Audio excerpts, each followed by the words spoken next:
Today I'm going to be doing a quick look at the Apple wired keyboard and Magic Mouse. As you can see here, I have a MacBook Pro hooked up to a 23-inch Samsung display. I call it my redneck iMac when I'm home.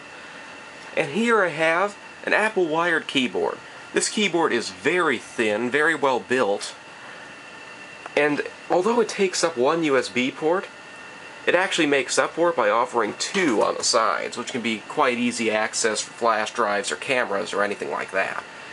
As you can see here, I actually have a external hard drive plugged into this because I really don't have anywhere else to plug it into. Anyway, overall it's a very nice keyboard with chiclet style keys, very comfortable to type on. You really can't go wrong with it. It has all the functions that you would expect an Apple keyboard to have. As I said, very well built. It also works in Boot Camp if you're interested. Anyway, this is the Magic Mouse, Apple's first, and actually the world's first, multi-touch mouse. Overall, it is quite impressive. It has good tracking, but one problem I had immediately with this thing, I can show you this in System Preferences. The tracking speed overall is a bit slow. As you can see, I have it turned up all the way, and it's still just slightly slower than I'd like it. But it's really not enough to bother me about it. Anyway, the main problem that most people have with this mouse, if I put the camera down on the desk here, look how flat this thing is.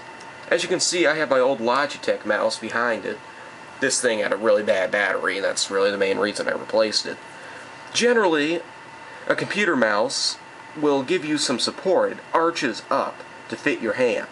The Magic Mouse is very flat. Now personally, I almost consider this to be more of a feature than anything, because you can use the multi-touch functionality on this thing a little easier without having to pick up your hand like you would if it was shaped like this. So in some ways it's actually helpful to the design. But I definitely recommend that you head to an Apple store or some other place and try one of these things out for yourself, because not everyone will be as comfortable using this as I am. Now, anyway, as you can see here, if I open up another web page, scrolling works very well, actually better than I was expecting it to. With just a simple touch and dragging a finger, you can scroll up and down web pages very easily, and it feels quite natural. And as you can see, you can even go all the way down to about where the Apple logo is, and it's still touch sensitive. Very nice. And you can use any amount of fingers as well and it'll still scroll. Two fingers, you can navigate through web pages. See?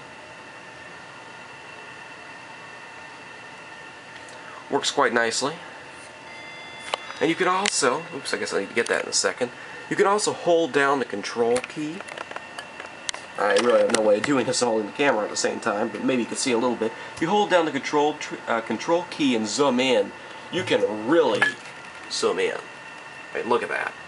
That's a YouTube video thumbnail. This isn't a tremendously useful feature for me, but it could be for other people. But anyway, that's about all for this video. I hope you enjoyed this quick demo.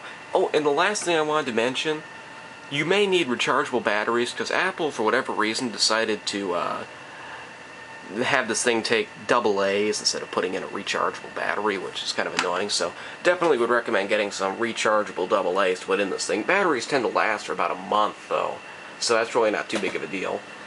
So that's about all. Hope you enjoyed this quick look at the Apple Magic Mouse and wired keyboard.